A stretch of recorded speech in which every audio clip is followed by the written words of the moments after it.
It started with the wine. Pinot Grigio, chilled just right, always poured into those tall-stemmed glasses. My wife insisted on hand-washing herself. I remember the first night Chloe stayed after the kids went to bed. Samantha handed her a glass like they'd been doing this for years, not like Chloe had only been babysitting for 3 weeks. They giggled together over something I didn't catch, some story about a professor or a guy from a dating app, I think.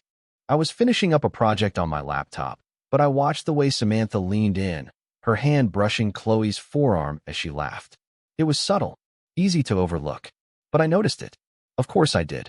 We hired Chloe after our last sitter bailed without warning. Samantha found her through some university parent network, glowing references, all of them. She was 22, studying early childhood education, fresh-faced with that wholesome, natural glow that made her look like she belonged in a Target ad for young moms. The kids loved her instantly. Ellie, our 5-year-old, would draw little hearts with Chloe written inside them. Max, our 7-year-old, followed her around like a puppy. And Samantha, well, Samantha finally seemed to breathe again. That was the first gift Chloe gave us. After months of tension, missed dinners, half-finished arguments, late-night silences, my wife was smiling again. Relaxed. I used to think it was just the stress of parenting, of being tired, overworked, touched out. Now I'm not so sure. The second gift Chloe gave us was time. Samantha and I started going on date nights again. Nothing extravagant. Dinner at that Italian place we always talked about but never went to. A movie sometimes. Bowling once. We'd come home to find Chloe curled up on the couch with the kids asleep upstairs, a soft blanket around her legs, her hair in a loose braid, a mug of tea in her hands. She'd always smile at me when I walked in. Always. Not flirty. Not yet, but open. Warm. Looking back, it was probably inevitable. The third gift, well, that one's more complicated. I don't remember the first time Chloe stayed after bedtime. I mean, really stayed. But I remember the first time I noticed it. It was late. Maybe 11:30. I came downstairs because I'd forgotten my phone in the kitchen, and I heard them. Not the murmured conversation I usually walked in on. Not polite laughs or quiet stories. This was different. They were behind the sliding door to the den, Samantha and Chloe. The light was on, but the blinds were drawn. The laughter I heard was intimate, soft, breathy, laced with something else I couldn't quite name at the time. Not sexual, not exactly, but close. Like the space between two people who've crossed one line and are considering the next. I paused outside the door. I didn't knock. I didn't go in. I just stood there, listening. And then I left. Quietly. I told myself it was nothing. Girl talk. Wine-fueled bonding. Samantha hadn't had many friends lately, and Chloe was young, yes, but mature, smart, capable, easy to like. That night, Samantha came to bed later than usual. She was smiling when she walked in, barefoot, her hair a little messy, cheeks flushed in a way I hadn't seen in a long time. She slid under the covers and curled against me without saying a word. She didn't smell like her usual lavender lotion. She smelled like Chloe's shampoo, coconut, and vanilla. My eyes opened. I didn't say anything. The next morning, everything was normal. Pancakes for the kids, Samantha sipping coffee in one of my old shirts. Chloe came by later that afternoon for another shift. She and Samantha exchanged a look that made my stomach clench. It wasn't guilty. It was conspiratorial. I found myself watching her more. Chloe always wore those loose linen dresses with thin straps that barely clung to her shoulders. She never wore a bra underneath them. Nothing indecent, but still noticeable, especially when she leaned down to pick up Ellie or reach for something on the kitchen counter. Her laugh had a rhythm to it that stuck in your brain. Light, musical, never forced. She'd stand close when she spoke, always looking you straight in the eye. It wasn't flirty, not overtly, but it lingered. And then there was Samantha, more relaxed than she'd been in months. She started putting on makeup again. Her hair was suddenly styled every day, even when she wasn't going anywhere. I caught her painting her toenails on the porch once while Chloe was inside with the kids. Bright red. The same color she wore back when we first started dating. I hadn't seen her wear it in years. That was the week I started dreaming about Chloe. Not explicitly. Not at first. Just flashes, her bare shoulders in the kitchen light. The way her legs tucked under her when she sat on the couch. The smile she gave Samantha when she thought I wasn't looking. In one dream, I came downstairs in the middle of the night and found them asleep on the couch, Samantha's head in Chloe's lap. Chloe's fingers playing lazily with her hair. I woke up with a tightness in my chest I couldn't explain. Something was happening, but I didn't know what. Not really. Not yet. So I watched. I waited. And the next time Chloe stayed late, I didn't go to bed early. I stayed up. They say when something feels off, it usually is. But when it's your own wife, your own house, your own damn life, that truth becomes harder to accept, harder to admit, especially when denial is so much more comfortable. It started subtly. Samantha began coming home later than usual. Work drinks, she'd say, slipping her heels off at the door like nothing had changed. Or, I stopped to run some errands. You know how traffic is.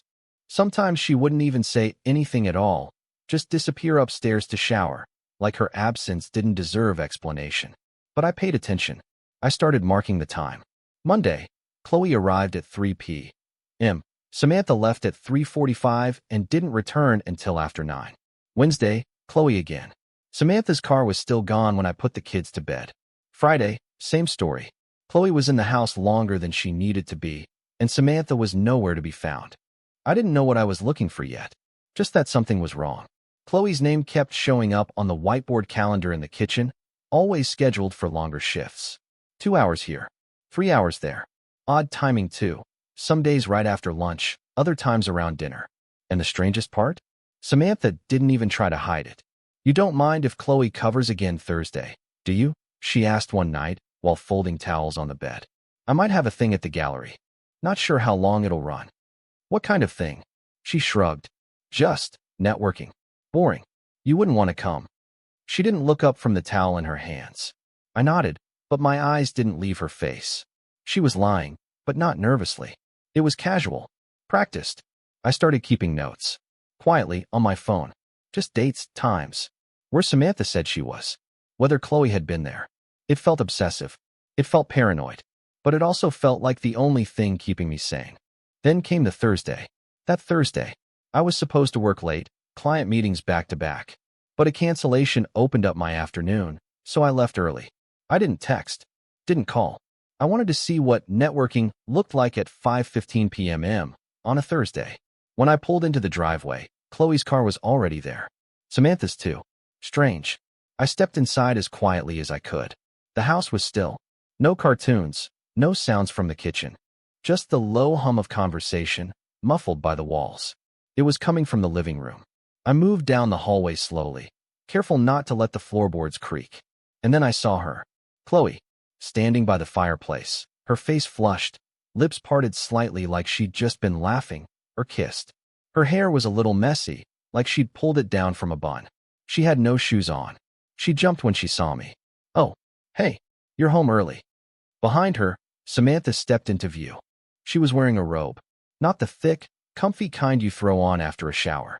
No, this was silky. Short. The color of champagne. It clung to her hips and showed more thigh than I'd seen in months. She started, then tightened the belt at her waist. I wasn't expecting you. Yeah, clearly, I said, my voice low. Chloe shifted her weight, suddenly awkward. I was just about to head out. Sure you were. The silence that followed was like static. Samantha cleared her throat, tried to smile. We were just talking. Wine and girl talk. You know how it is. I looked at the wine glasses on the coffee table. One of them still had lipstick on the rim. Samantha's shade. But there were also 2 plates. Cheese, strawberries, chocolate. Girl talk. I nodded slowly, my eyes moving between them. Chloe looked away. Samantha met my gaze, but only for a moment. Then she turned, as if the conversation was over. The rest of that evening played out like a badly rehearsed stage play. Chloe left in a rush. Samantha changed clothes and acted like nothing had happened. She made spaghetti, asked about my day, laughed at something on TV. But I wasn't watching the screen. I was watching her. Every word out of her mouth sounded just a little too rehearsed. Every movement, every smile, felt like it had been performed before, just not for me. That night, I lay awake long after she fell asleep. I kept going back to that moment. Chloe's startled face, the flushed cheeks, the robe. The intimacy between them that neither tried to explain, let alone hide. I could still smell Chloe's perfume in the living room. Something soft and floral, with a hint of vanilla. I closed my eyes, and there they were again, laughing together on the couch. Samantha's fingers tracing Chloe's bare shoulder. Chloe tilting her head to whisper something into her ear. The robe sliding off, slowly, like silk on skin. I shook the image away, but it clung. The next morning, Samantha was gone before I woke up.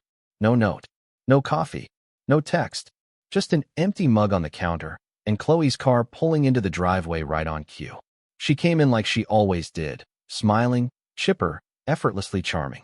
She said hello, asked how I slept, complimented the shirt I was wearing. But she didn't meet my eyes. Long night. I asked casually. Her smile froze for just a second. Oh, I guess. Yeah. She turned toward the living room, and I watched her go. And that's when I knew. Something was happening between them. And it wasn't just friendship. I didn't mean to see it. That's the part one keep coming back to when I replay it in my head. The moment that changed everything. I wasn't snooping. I wasn't digging through drawers or checking messages or acting like some jealous cliché. I was just walking through my own damn house. It was a Tuesday afternoon. Chloe had the kids, Samantha was supposedly out, and I was working from home for once. I came downstairs to grab a glass of water, my mind still half buried in spreadsheets and emails, when I noticed Chloe's phone on the kitchen counter. Face up, unlocked. I slowed without meaning to. The screen lit up as I passed, a soft vibration against the granite. A notification banner slid down from the top, bright and unmistakable. I stopped. I told myself I was just curious, that anyone would glance at a screen lighting up in front of them. The preview photo loaded before my brain caught up. Samantha, topless. It wasn't artistic. It wasn't subtle. It was my wife, sitting on the edge of our bed, bare skin glowing in the afternoon light, her hair falling over one shoulder in that careless way she never did for me anymore. One hand covered her chest just enough to tease rather than hide. Her mouth was slightly open, eyes half-lidded, looking directly into the camera. Below the image was the message. Next time, your turn. The room tilted. I didn't touch the phone. Didn't pick it up. I just stood there, staring, my pulse roaring in my ears so loudly I thought Chloe might hear it from the other room. My first instinct was disbelief, some reflexive denial that tried to twist reality into something else. A joke. A misunderstanding. Anything. But there it was. My wife. My bed. Her skin. Her words. I felt something break inside me. Not all at once, not dramatically, but like a fracture spreading quietly through bone. Heat flooded my chest, then drained away, leaving something cold and sharp in its place. Footsteps. I stepped back just as Chloe entered the kitchen, her hands dusted with flour from whatever craft she'd been doing with the kids. She smiled when she saw me, easy and open like always. Oh, hey, everything okay? Yeah, I said too quickly, just grabbing water. She nodded, glanced at the counter, and casually flipped her phone face down. The movement was small, automatic, intimate in a way that made my stomach churn. I took my glass and left the room before I said something I couldn't take back. Upstairs, I locked myself in the bathroom and sat on the edge of the tub, elbows on my knees, staring at the floor. My reflection in the mirror looked unfamiliar. Eyes too bright, jaw clenched so tight it ached. I thought about storming downstairs, confronting her, demanding answers from both of them. I didn't. Instead, I breathed. Anger came first. Hot, violent, almost blinding. Images flashed through my mind. Samantha's body, Chloe's hands. The way they must have touched each other when they thought I wasn't looking. The way they laughed behind closed doors. The wine. The robes. The glances. Then something else crept in. Curiosity. It disgusted me at first. The idea that alongside the rage, there was a darker pull, a need to understand how it happened, how long it had been going on, what Chloe saw in my wife, what my wife felt when she looked at her. I started noticing everything after that. The way Chloe watched Samantha when she thought no one else was paying attention. The way Samantha's voice softened when she said her name. How their conversations dipped into silence the moment I entered the room. How Chloe's cheeks flushed when Samantha stood too close. I didn't confront them. I didn't even let on that I knew. I watched. That night, Samantha came home late again. She kissed me quickly, distracted, her mind elsewhere. In bed, she turned away from me, her phone glowing softly in her hand before she slipped it under the pillow. I stared at the ceiling, wide awake. I imagined the photo she'd sent earlier. Wondered if there were more. Wondered what she wrote to Chloe when she was lying right beside me. The thought made my chest tighten, my body reacting in ways that confused, and angered me all at once. The next day, Chloe was different. She was quieter, careful. She didn't linger as close, didn't laugh as freely. But every so often, I'd catch her looking at me, not boldly, not flirtatiously, but with something like awareness. As if she knew the truth was sitting between us, unspoken and heavy.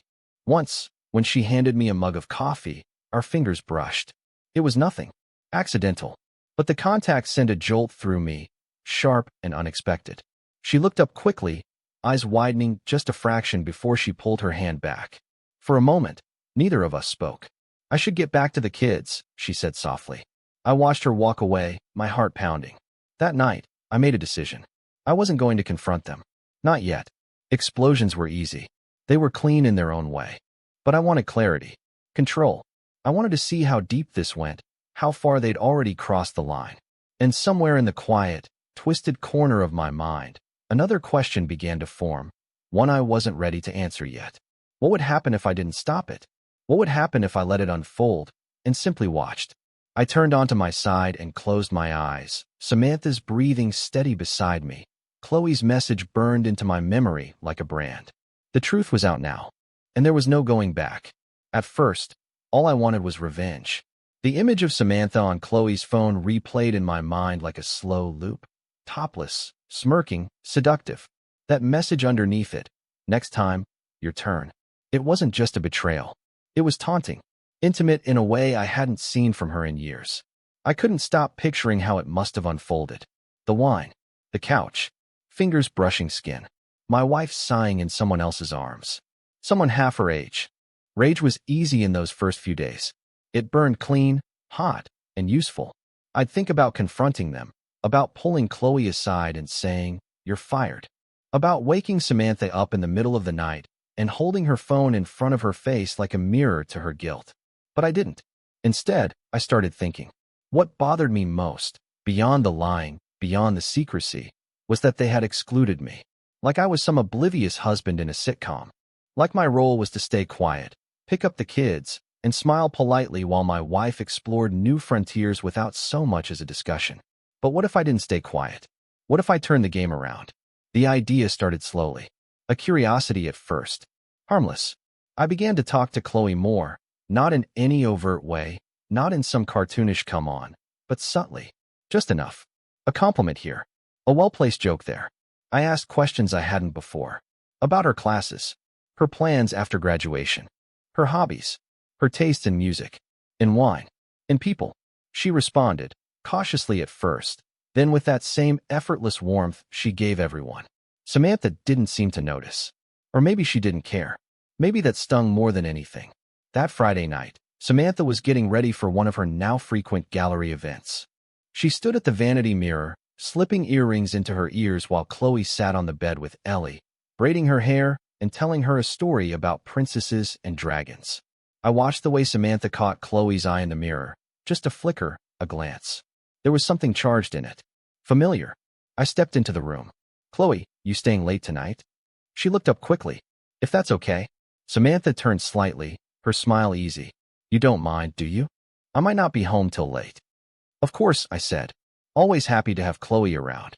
Chloe blushed. I watched it bloom across her cheeks like heat rising beneath skin. After Samantha left, the house grew quiet. The kids fell asleep fast. Chloe had that effect on them. I stayed downstairs, watching TV I didn't care about, sipping bourbon I didn't really want. Chloe eventually joined me, barefoot, curled into the corner of the couch with her legs tucked beneath her. She smelled like vanilla again. And something else, maybe the shampoo she'd borrowed from Samantha. We talked about nothing for a while. The kids, the weather, music. But there was something different in the space between us now, an undercurrent neither of us acknowledged, but both of us clearly felt. Her foot brushed against mine once. Didn't pull back. I glanced at her. "You've been coming by a lot lately." She smiled. "Guess that's a good sign, right?" "Depends on who you ask." She tilted her head. Who would say otherwise? I met her eyes. People who like to keep secrets. The words hung there, heavy and sharp. Her expression didn't shift, but the smile faded just enough. She looked down at her hands. "You seem tense tonight," she said. "Do I?" She nodded. "You okay?" I let the silence stretch before I answered. Would you believe me if I said no? She looked up. Her eyes searched mine for something. Trouble in paradise? I gave a soft laugh. You could say that. Another pause. Then, very quietly, she said, I've noticed things. Between you two. I didn't ask what she meant. We both knew. But I wanted to hear her say it. I wanted confirmation. Something real in a house full of lies. What have you noticed? I asked. She bit her lip, thinking. She seems distracted. Different lately. Different how? Her voice dropped slightly. Like she's looking for something she used to have. That was it. That line. That single sentence, it lit the fuse. Because I knew exactly what Samantha used to have. And I knew exactly who had taken it from her. Me. We used to be electric. We used to tear each other's clothes off in hotel bathrooms, in the back seat of the car, in the laundry room before the kids came home. And now? She barely kissed me goodbye, barely looked up when I entered the room. She had replaced my hands with Chloe's, my mouth with hers. But if Chloe could make Samantha feel alive again, why couldn't I make Chloe feel the same? I began to lean into it more. The next few days, I paid closer attention to the rhythm of things. Samantha was gone more often now. Events, meetings, catching up with friends. Chloe stayed longer. Sometimes she didn't even wait for an invite. She'd sit next to me on the couch after bedtime, open a bottle of wine, ask about my day. I mirrored Samantha. I learned what Chloe liked. I teased her gently, let my compliments grow more personal. That color looks good on you. You've got a dangerous smile. You make this house feel warmer. She responded in kind. Nothing explicit. Nothing you could point to and say, this crossed a line. But the line was approaching, fast. And neither of us seemed interested in slowing down. Samantha never noticed. Or maybe she did. Maybe she thought she was the only one keeping secrets. The next Thursday night, Samantha left again. This time, she didn't bother making up an excuse. Just said, don't wait up. And I didn't. Because I had my own plans now. Not for confrontation. Not for revenge. Something more. Something quieter. And far more dangerous. Something had changed. Not all at once.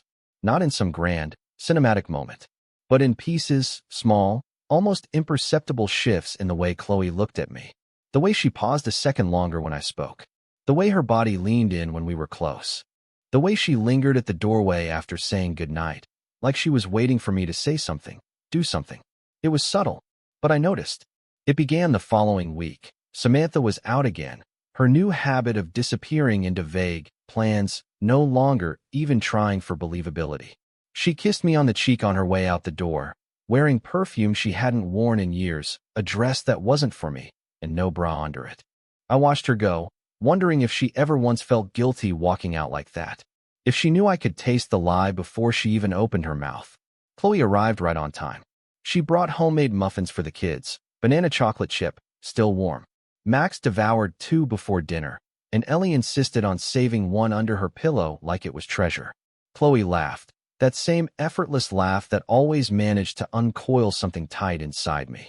She moved around the kitchen like she belonged there. Like she'd always been part of this house.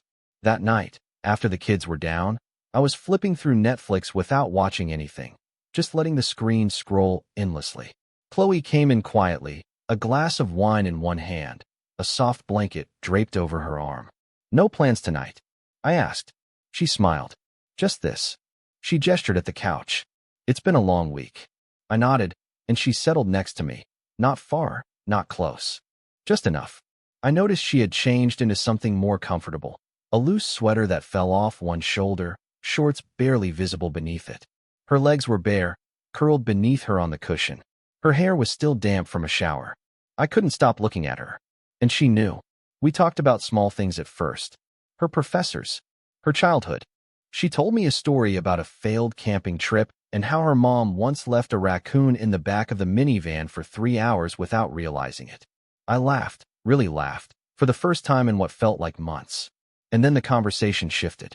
You seem different lately, she said, voice soft. Different how? I don't know, she said, looking into her glass. Just like something's on your mind. I studied her face. A lot of things are on my mind. She looked at me then, really looked. Her gaze didn't flinch, didn't soften. It held. I felt it too, she said. That something's off. With her. With you. With this whole house. I didn't say anything. Just let the words sit. She leaned back into the couch, pulling the blanket over her lap, and sighed. "Can I ask you something?" "Of course." "Are you happy?" she asked. "With her?" I didn't lie. "Would you believe me if I said no?" Her lips parted slightly, as if she wasn't expecting the honesty. She blinked, then nodded. "I would." There was a silence after that. Not awkward, just heavy. Her eyes dropped to my hands. I realized I'd been gripping the edge of the couch cushion so tightly my knuckles were white. She reached over, slowly, and placed her hand on mine. Warm, soft, still. My pulse kicked hard. "I hate watching you pretend," she said. I looked down at our hands, her fingers lightly brushing against mine. My mouth was dry. I didn't speak. Couldn't. "Sorry," she whispered, starting to pull away. I caught her hand before she could. She looked up, startled, but didn't pull back again. I leaned in just slightly, just enough for the tension to flicker like static between us. Her lips parted. Her breath caught. I could smell her skin, warm and sweet, like vanilla and something deeper. Then the sound of a door opening upstairs snapped the moment in two. Chloe jumped, pulling her hand away as Ellie patted down the stairs in her pajamas, rubbing her eyes and mumbling about a bad dream. We both stood quickly, instinct kicking in. "I'll get her," Chloe said, her voice a little too quick, a little too high. I nodded, still rooted in place. Chloe scooped Ellie into her arms and whispered gently, soothing her, carrying her upstairs with practiced grace. She didn't look back. Not once. I stood in the dim light of the living room, heart still pounding, every nerve in my body aware of just how close we'd come. The next day, something was different. Chloe was more animated with the kids, smiling more, her laugh louder. But every time our eyes met, something flickered behind hers. Hesitation, curiosity, want, and something else, something that felt like danger. Later that evening, when Samantha was upstairs getting ready for another night out, this time apparently a late yoga class, I found myself in the kitchen with Chloe again. She handed me a glass of water. Our fingers brushed. It happened again. That jolt. But this time, she didn't pull back. Instead, she looked at me and asked, quietly, "You sure you're okay?" I stared at her. Not even close. She leaned against the counter, eyes fixed on mine. "Then why are you still playing along?" I stepped closer, not touching her, just letting the silence answer. Then I said, "Because I'm not sure how much longer I can." She held my gaze. That look, open, vulnerable, bold, melted whatever hesitation still lived inside me. She nodded once, slow and deliberate. "I'll be here," she said, voice barely above a whisper. Later that night, after Samantha left, I stood at the top of the stairs, listening to Chloe hum softly while reading a bedtime story to Ellie. Her voice was gentle, melodic, steady, and all I could think about was the moment our hands met. The shift had started. Something had changed, and there was no turning back now. It was the way she asked that question. Am I still just the babysitter? Not in a flirty tone, not playful or teasing. She asked it with her eyes searching mine, with her lips parted just enough to suggest there was more behind the question. She asked it like she already knew the answer, but wanted to hear me say it out loud. Wanted me to admit what we were both already feeling. And I almost did. The words were right there on my tongue. But I hesitated, because it was Samantha's weekend away. She'd packed Thursday night. Said it was a girls' trip. Some old college friends were getting together at a lake house. She even showed me the Airbnb listing on her phone. "Nothing fancy," she said with a shrug, brushing off my skeptical look. "Just wine and gossip. No invitation for me to come along. No kisses goodbye. Just a promise to call if she had service." I didn't ask questions. Didn't need to. The moment her car turned out of the driveway, I felt the house shift. The silence that followed wasn't peaceful. It was loaded. And Chloe was already scheduled to watch the kids all weekend. That Friday night, the kids were asleep by 8. I was downstairs on the couch, bourbon in hand, the lights dimmed. I wasn't pretending anymore. I wasn't waiting for an accident or a slip. I was waiting for her. She came down the stairs barefoot, in leggings and one of Samantha's oversized sweaters, the one with the stretched collar and sleeves too long for her arms. It hung off her shoulder, exposing the smooth line of her neck and collarbone. She looked relaxed. Too relaxed. I raised an eyebrow as she walked into the living room. She saw the bourbon and smiled. "Is that offer still good?" I didn't even have to ask what she meant. I just nodded and stood, grabbing another glass from the kitchen. When I returned, she was already curled up on the other end of the couch, legs tucked beneath her, hair pulled into a messy bun that still somehow looked perfect. I handed her the glass and sat beside her. Not close, not touching, but not far. We sipped in silence for a while. The TV was on, but neither of us was watching. She glanced over at me. She really left you for the weekend? Yeah. No invite. I gave a dry laugh. She hasn't invited me to anything in a long time. Chloe tilted her head, studying me. You're too good to be left alone. I turned to her. So are you. Our eyes held. Then, softly, she asked, what are we doing?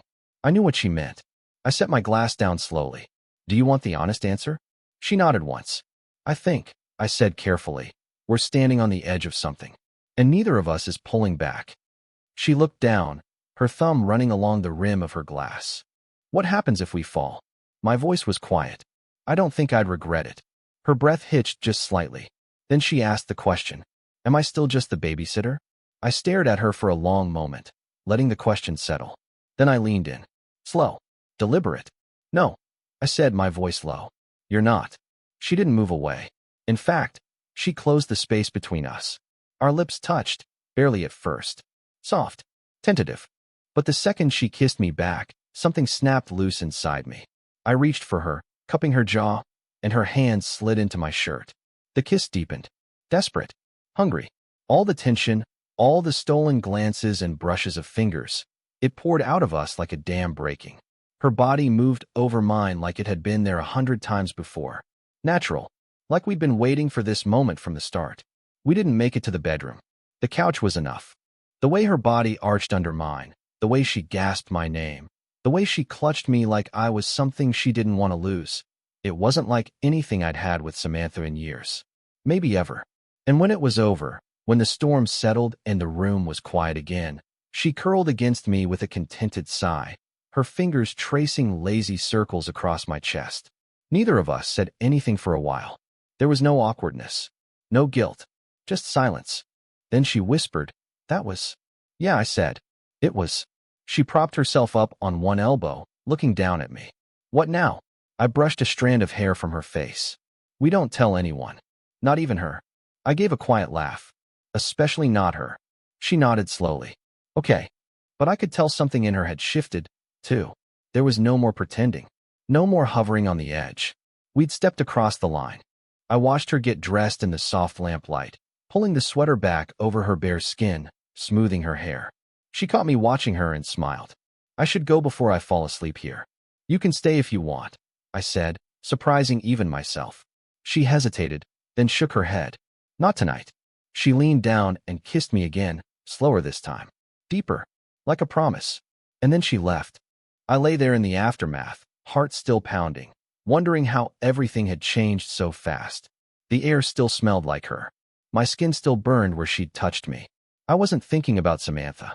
Not even for a second. The guilt never came. Only the realization that I wanted more. More of Chloe. Her laugh. Her body.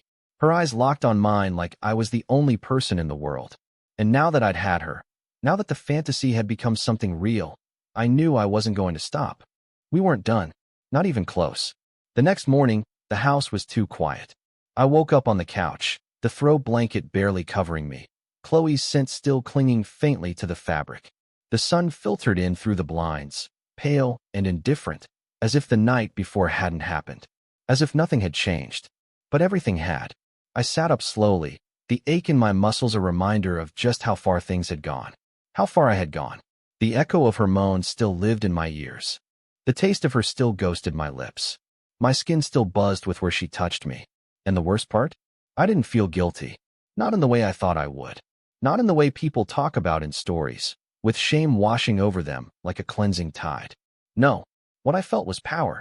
A raw, masculine edge that had been dulled in me for too long. I felt wanted again. Chosen. It had been years since Samantha looked at me the way Chloe had. I walked into the kitchen and poured myself a cup of coffee, the house still quiet. The kids were with Samantha's sister for the weekend. Another detail I hadn't questioned at the time, but now saw as strangely convenient. I leaned against the counter, sipping slowly, replaying everything. The way Chloe had melted under my hands. The way she moved. The things she whispered. The look in her eyes when she realized she had me. It hadn't been like anything I'd expected. It was better. It was raw. Intense. Reckless. The kind of sex that burns everything behind it and dares you to follow. And I had. Without hesitation. Without remorse.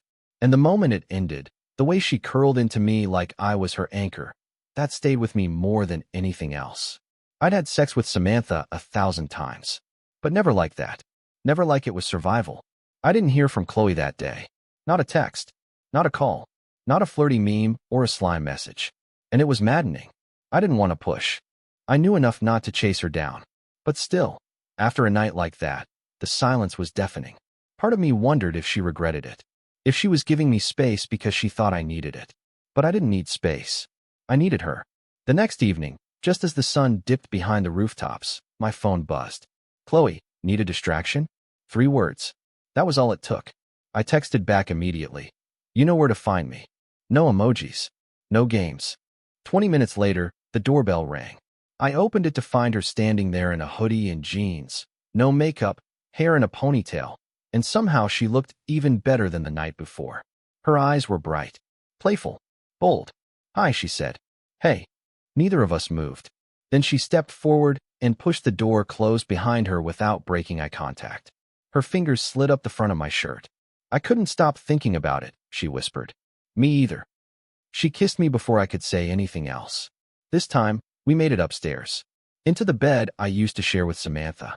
Chloe pulled off her hoodie and tossed it aside, standing there in just a sports bra and those jeans, looking like a dream I'd never let myself have before. It wasn't rushed this time. It wasn't just lust. It was thorough, deep, measured. We took our time, exploring each other like we had the whole night ahead of us. And we did. Every touch was deliberate. Every breath, every whisper, every gasp. And when it was over, she didn't move. She just lay there, her head on my chest, her fingers tracing the lines on my stomach. This wasn't a mistake, she said, her voice muffled. I know.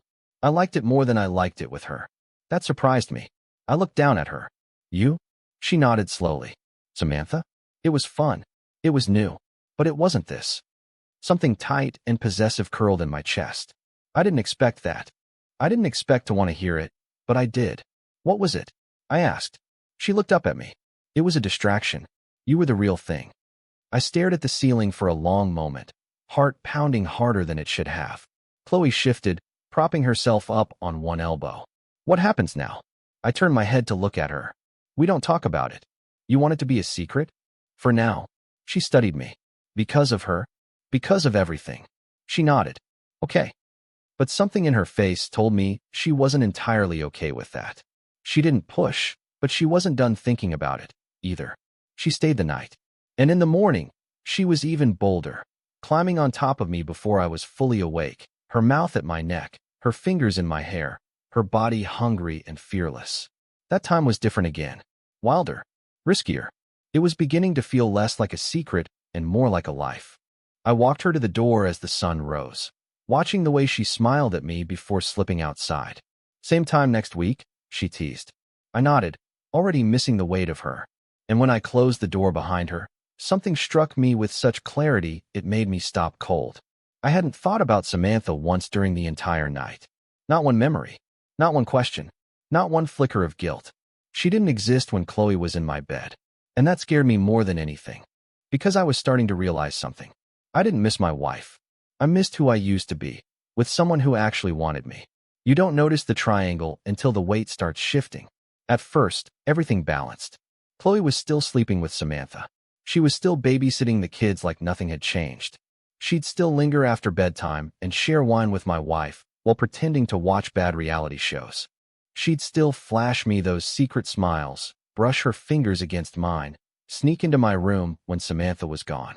She played both sides flawlessly. For a while, so did I. But triangles aren't meant to last. They always collapse. The first sign came in the form of a text. Samantha was in the shower, her phone face up on the nightstand. I wasn't looking for anything. Honestly, I was just reaching for my charger. But the screen lit up. Chloe, wish you'd been more into it last night. Everything okay? I stared at it longer than I should have. Then I slipped the phone back and walked into the bathroom. Steam clouded the mirror. Samantha was humming softly, scrubbing conditioner through her hair like her biggest concern in the world was split ends. I couldn't look at her the same way anymore. Not after Chloe. Not after knowing what real heat, real intimacy, felt like again. Not after hearing her whisper, "You feel like home," while riding me in the bed Samantha and I used to share. But what hit hardest about the message wasn't that they were still sleeping together. It was that Chloe was growing bored of it. The next few weeks only confirmed what I already knew. Chloe started showing up on nights Samantha wasn't even out. Some nights, she'd text me directly after bedtime. "Can I come down?" And then she'd appear in the hallway in one of those soft tees that hung off her frame just enough to drive me crazy. We didn't always have sex. Sometimes we just talked. Sometimes we curled into each other and didn't say a word. Sometimes we sat at opposite ends of the couch, watching a movie, the heat between us more addictive than anything physical. But more and more, she started canceling with Samantha. One night, Samantha came into the kitchen holding her phone, looking annoyed. Chloe bailed again. Said she's not feeling well. That's the third time this month. I shrugged. She's got school. Probably overwhelmed. She used to love coming over, Samantha said, almost more to herself. Now I feel like I barely see her. I bit my cheek to keep from smiling. You barely see her because she's with me. I didn't say it, but I thought it. And I think that's when I realized I was starting to enjoy the secret a little too much. It wasn't just about Chloe anymore. It was about being chosen, being wanted, about stealing something back from the woman who stopped seeing me as a man and started treating me like a fixture in her house. Samantha had her affair. Now I had mine. Only difference was, Chloe started picking me more often. One night, after Samantha had gone to bed early with a headache, Chloe and I sat on the porch under the stars, a bottle of wine between us, a blanket draped over both our legs. She leaned her head against my shoulder. "You ever think about just leaving?" I stiffened slightly. "Leaving what?" "This house. This mess. Her." I didn't answer right away. She pulled back just enough to look me in the eyes. "You ever wonder what it would be like if it was just you and me?" I looked at her then. Really looked. At the curve of her cheek in the moonlight. At the way her fingers played absently with the stem of her glass. At the hope flickering just behind her voice. And I realized something terrifying. I did wonder. More often than I cared to admit. Chloe leaned in and kissed me. Slow, deliberate. Not rushed like before. Not frantic or dangerous. It felt real. It felt like hers. She stayed that night. And in the morning, she made pancakes with the kids while Samantha slept upstairs, blissfully unaware. But the balance couldn't last. That weekend, Samantha got suspicious. I was in the garage, wiping down the hood of the car when she stepped out, arms crossed.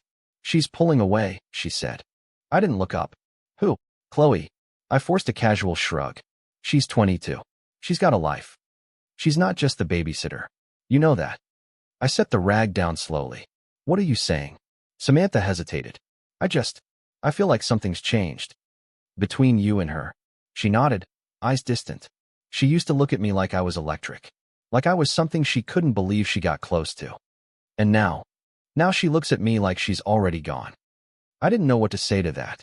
Because she was right. Chloe had already started pulling away from her.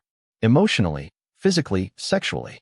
Whatever had sparked between them had faded into obligation, and she was choosing me now. But Samantha didn't know the full extent. Not yet. She walked back into the house without another word. That night, Chloe snuck into my bed again. And this time, when she kissed me, she whispered something new. "I think I'm falling for you." I froze. Not out of fear, but because I wasn't sure if I was falling too. It was supposed to be revenge. It was supposed to be payback. A game I could control. But suddenly, it didn't feel like a game anymore. It felt like something dangerous. Something irreversible. And all I could think as I pulled her into me was this. The house was no longer big enough for all three of us. It was bound to happen. There's only so long you can keep two lives spinning before gravity yanks one down, and the other crashes with it. Chloe was no longer cautious. And honestly, neither was I. She kissed me in the hallway once, right after tucking Ellie in. The door to the kids' room was still half open, Samantha upstairs, probably in bed with a book. But Chloe grabbed me by the front of my shirt, pulled me into the narrow space by the linen closet, and kissed me like she didn't care who heard. Like she wanted to be caught. And part of me, maybe I did too. Maybe I was tired of the lying. Maybe I wanted Samantha to see what she had let rot.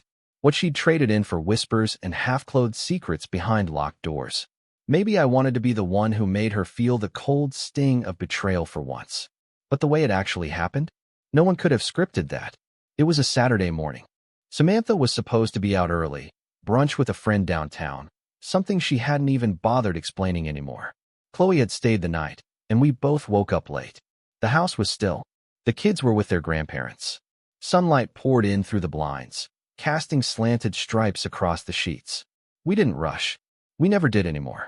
She lay there next to me, naked beneath the covers, hair a tangled halo on the pillow, one leg slung over mine. Her fingers lazily traced circles on my chest. She looked content. Mine. I don't want to leave today, she whispered. Then don't. We kissed again. Slow. Deep. The kind of kiss that says this isn't about sex, it's about belonging. And before I could even roll on top of her, we heard it. The front door. A key turning. Then footsteps. Chloe's eyes flew open. We both froze. A voice echoed up the stairs. I forgot my wallet. Samantha. She wasn't supposed to be back. My heart slammed against my ribs as I scrambled for my jeans, yanking them on one leg at a time. Chloe rolled out of bed, half naked, grabbing her clothes off the floor. It was chaos. I could hear Samantha in the kitchen, her heels on the tile, the clink of her keys being tossed onto the counter. And then silence. A moment later, footsteps on the stairs. We didn't make it in time. The bedroom door swung open, and there she was. My wife. In the doorway. Staring. Chloe froze. She still hadn't gotten her shirt on. Just the jeans, half-buttoned. Her bra was in her hand. I stood between them, shirtless, breath caught in my throat, the sheets still twisted around the bed, still carrying the scent of everything we had just done. Samantha didn't scream. She didn't cry. She just stood there, mouth slightly open, eyes flicking between us. And then she laughed. Softly. Bitterly. Of course, she said.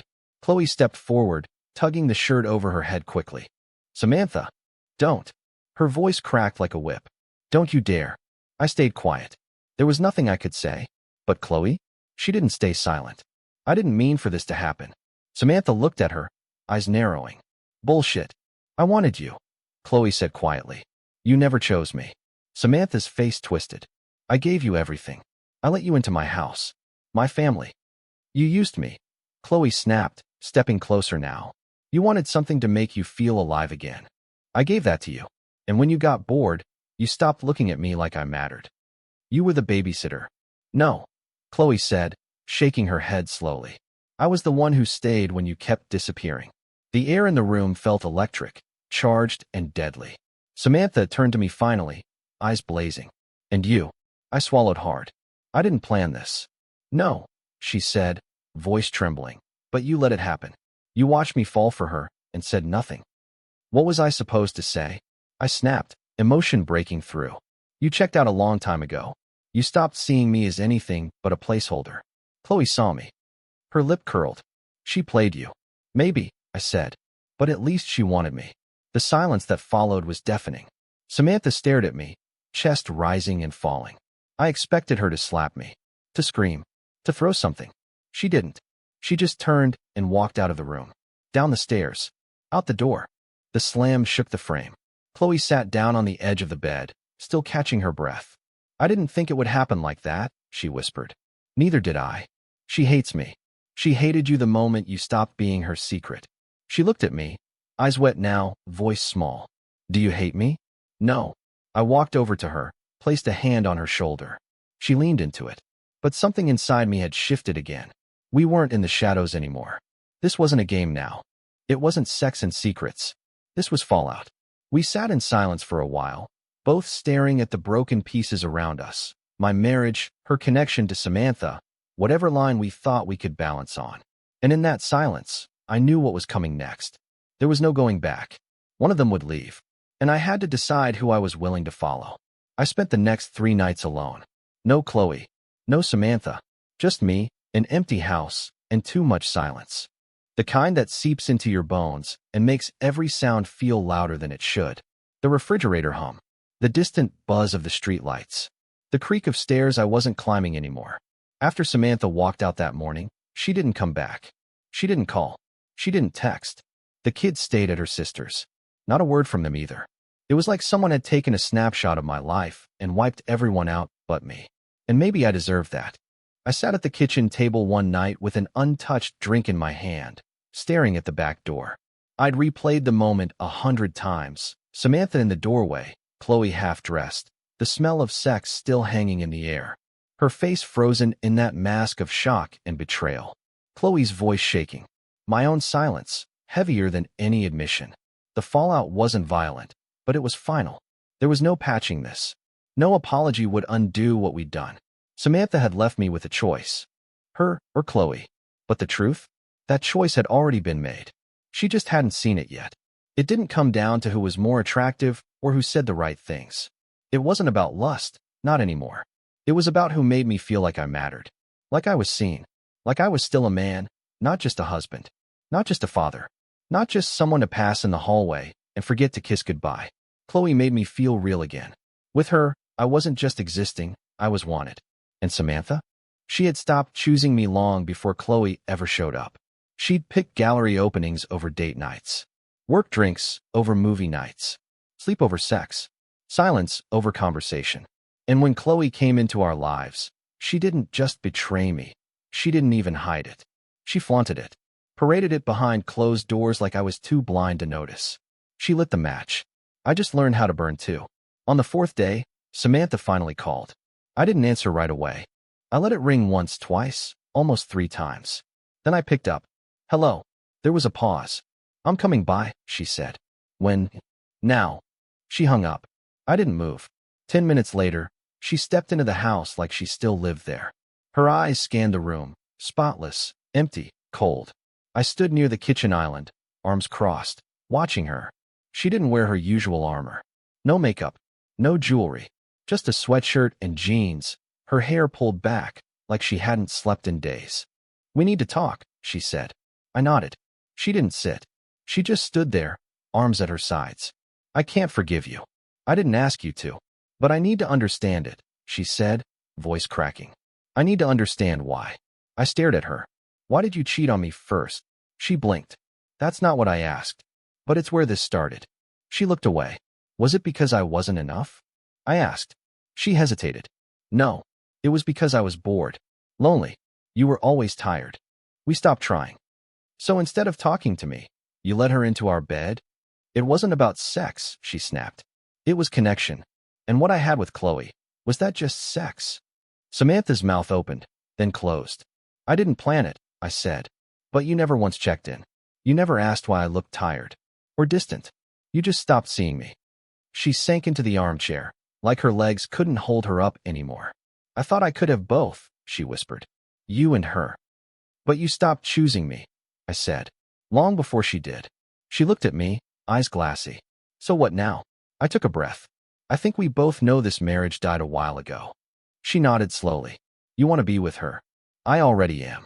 The silence between us was heavier than anything we'd shared in years. She wiped her eyes. So this is it. Yeah. She stood again, walked past me to the front door, then stopped. I loved you, she said. I know. And you loved me. I did. We didn't say goodbye. She left without looking back. Later that night, I packed a bag. Just enough clothes to last me a week.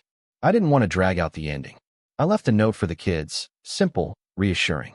Dad's going away for a bit, but he loves you more than anything. I knew I'd see them again. That part wasn't over. But this part, my marriage, it was done. I drove across town to Chloe's apartment. The city lights blurred past the windshield, but my mind was clear for the first time in weeks. No more secrets. No more split loyalties. No more pretending. When I knocked, she opened the door without a word. She was in one of those soft tees again. No bra, her hair loose around her shoulders. Her eyes searched mine, cautious. Is it done? She asked. Yes.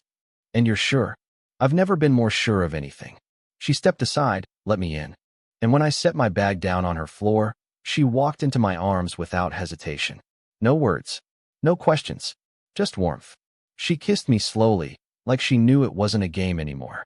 And for the first time in a long, long time, I didn't feel like a man trying to escape. I felt like a man who'd finally arrived. I packed lightly. Just a week's worth of clothes. A shaving kit. My watch. I left the suits, the wedding ring, and the framed photos on the nightstand. I left the life I thought I was supposed to live. And as I zipped the bag closed, I felt no panic. No dread. Just clarity. There were no final conversations, no dramatic confessions. Samantha and I had already said everything that mattered. Maybe not with all the words, but in what we did and what we didn't do. The truth is, she started this. She brought Chloe into our home. She blurred the lines. She lit the first match, thinking I wouldn't notice the burn. But I did. And when it came time to respond, I didn't yell. I played. And I played better. I stood in the doorway of what used to be our bedroom and took one last look. The comforter she picked out. The dent in the pillow where she used to sleep. The closet, still half full of her clothes. The silence in that room felt hollow. Cold. Like a story with no ending. But I had mine now. And it wasn't here. I drove across town under a bruised sky. The kind of dusk that lingers, unsure whether to fade or ignite. Chloe's apartment was on the second floor of a converted brick building, tucked between a flower shop and a coffee place that always smelled like cinnamon. I parked the car, stepped out, and took a breath. There was no script for this part. No revenge left to serve. No secrets to weaponize. Just a door in front of me, and a girl on the other side who had seen me more clearly than anyone had in years. I knocked once. She opened it like she'd been waiting. No words. Just that smile. The same smile that started it all. She wore a sweatshirt that hung off one shoulder, bare legs, no shoes. Her hair was a little messy, like she'd just woken up from a nap. She looked like home, and not the kind built with bricks and rings and routines. The kind built in someone's arms. I stepped inside, dropped the bag near the door. She closed it behind me. "You're really here," she said softly. "I am." "You sure?" I took her hand, placed it against my chest. "This feel unsure to you?" She smiled again, but this time it faltered at the edges. I thought maybe you'd go back to her. That maybe this was just. It wasn't. Her eyes locked on mine. Then what was it? I stepped closer, brushing her hair behind her ear. It was a wake-up call. For her. For me. She nodded slowly. "And now?" "Now," I said, "the game's over." We stood there for a beat. A silence that didn't need to be filled. And then she reached up and kissed me. Not frantic, not fiery, just full of certainty. It was the kind of kiss that said, "We made it." Later, we lay in her bed, limbs tangled, a lazy breeze drifting through the open window. Outside, the world kept turning. But in that room, everything had stilled. She rested her head on my chest. "Do you think she'll be okay?" "I think she'll be fine," I said. "Eventually." "You don't sound angry anymore." "I'm not. Not even a little." I turned to look at her. She gave up on me. I just finally gave up waiting. She studied my face. "You think it would have happened like this if she hadn't brought me into your life?" "I don't know. Maybe not." "But you're glad it did?" I didn't hesitate. "Yeah, I am." She kissed my shoulder and closed her eyes. "So what happens now?" I looked up at the ceiling. "We stop pretending we're broken people trying to fill a hole," I said. "We start being real. Honest. Even when it's messy. Especially when it's messy." She smiled against my skin. "You're not who I thought you were. I'm not who I thought I was either." In the days that followed, there were texts from Samantha. Not angry ones, just practical. "What do we tell the kids? How do we divide holidays? Who gets the dog?" I answered with care. I didn't want war. I just wanted closure. She asked me once if I ever loved Chloe while we were still together. I told her the truth. "I think I started to. But you'd already stopped loving me long before that." She didn't reply, and maybe that was enough. Eventually, the dust settled. The kids adjusted. Chloe moved in. Life became something new, not perfect, but alive. Full. Real.